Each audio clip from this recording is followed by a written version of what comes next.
उत्तराखंड में कांग्रेस संगठन और पूर्ववर्ती हरीश रावत सरकार में तालमेल न होने और गुटबाजी के बढ़ने से 2017 के विधानसभा चुनाव में पार्टी केवल 11 सीटों पर ही सिमट गई थी। हालांकि उस समय प्रदेश कांग्रेस के पास अपना ठीक ठाक ढांचा था और सत्ता में भी कांग्रेसी काबिज थी। इसके बावजूद कांग्रेस के अंदर एकता न होने के कारण पार्टी को चुनाव में बुरी तरह से हार का सामना करना पड़ा, जबकि 2017 के चुनाव परिणाम के बाद कांग्रेस को उससे सबक लेने की जरूरत थी। लेकिन आज भी स्थिति बदली नहीं है, जबकि प्रदेश प्रभारी देवेंद्र यादव, हरीश रावत, इंदिरा हृदय, प्रकाश जोशी और गणेश गोदियाल जैसे नेता पार्टी को मजबूत करने के लिए कोई भी कोर कसर नहीं छोड़ रहे हैं। लेकिन पार्टी के अंदर कुछ लोग ऐसे भी हैं जो गुटबाजी से बाहर नहीं निकल रहे। ऐसे में कैसे कांग्रेस 2022 के विधानसभा चुनाव के लिए कमर कसेगी?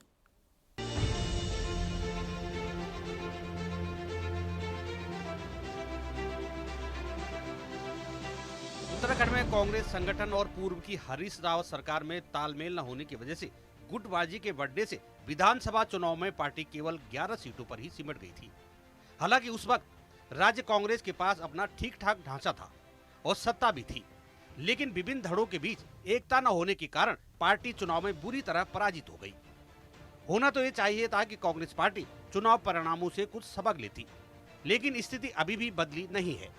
अभी भी पार्टी एक सूत्र में नहीं बन पा रही है, खासकर जब कांग्रेस को 2022 के चुनाव की तैयारी करनी हो। ऐसे में विभिन्न गुटों को एक मंच पर लाना एक बड़ी चुनौती बन गई है।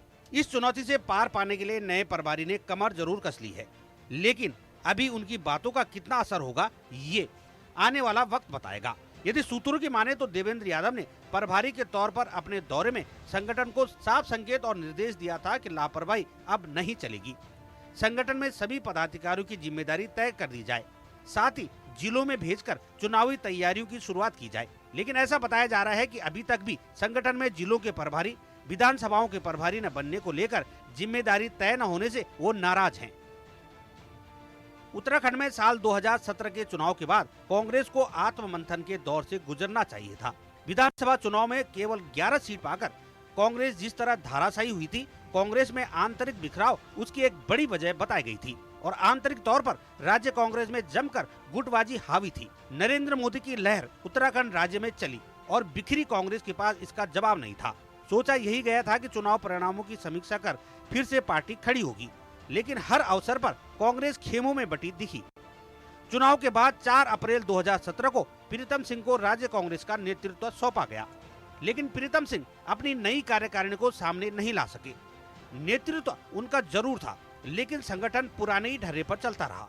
उन परिस्थितियों में कार्यकारिणी को लेकर सवाल भी उठते रहे। आखिरकार उन्होंने कार्यकारिणी का गठन किया। किशोर उपाध्याय की कार्यकारिणी की तरह प्रीतम सिंह ने भी भारी भरकम कार्यकारिणी तैयार की। कार्यकारिणी का गठन तो हुआ, लेकिन इसको लेकर सवाल बहुत उठे। कार्यकारिणी में 22 उपाध्यक्ष, 21 महासचिव सहित कुल 242 कार्यकर्ताओं को जगह दी गई, लेकिन इस कार्यकारिणी में गुटबाजी रुकी नहीं और बढ़ती चली गई। प्रवक्ताओं को लेकर भी बड़े सवाल उठते रहे। हरिद्वार जैसे महत्वपूर्ण जिले में जहां कांग्रेस मजबूत थी, वहां रुड़की के अंदर जिला अध्यक्ष का आज तक नियुक्त न हो पाना कांग्रेस की गुटबाजी को दर्शाता है। हरिद्वार में कांग्रेस ने हमेशा बढ़िया काम किया है, लेकिन आज की संगठन की गुटबाजी वहां पर भी चरम पर है। कांग्रेस के रुड़की जिला अध्यक्ष भाजपा में शामिल हो चुके हैं, जिसके कारण वहां कांग्रेस में बड़ा रोष है कि आखिर 3 विधायक देने के बाद भी हमारा कसूर क्या है, जो आज तक जिला अध्यक्ष घोषित नहीं हो पाया है।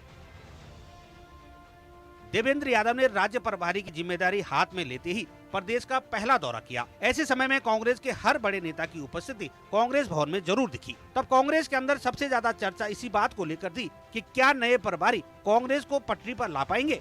उन्होंने हर बड़े छोटे नेता से विचार विमर्श कर पार्टी को लेकर मंथन किया। उन्होंने अपने बयान में भी यही कहा कि कांग्रेस जैसी बड़ी पार्टी में थोड़े मतभेद होना स्वाभाविक है, लेकिन पार्टी पूरी तरह से एक है और सब नेता मिलकर जीत का परचम लहराएंगे। साथ ही संगठन को मजबूत करने का भी उन्होंने संकेत दिया और ये संकेत भी दिया गया कि जो पद खाली हैं उन्हें जल्द भर दिया जाएगा। कई प्रकोष्ठों के कामकाज की समीक्षा होगी। राज्य प्रभारी ने सभी से एकजुट होकर कांग्रेस के लिए काम करने का आह्वान किया।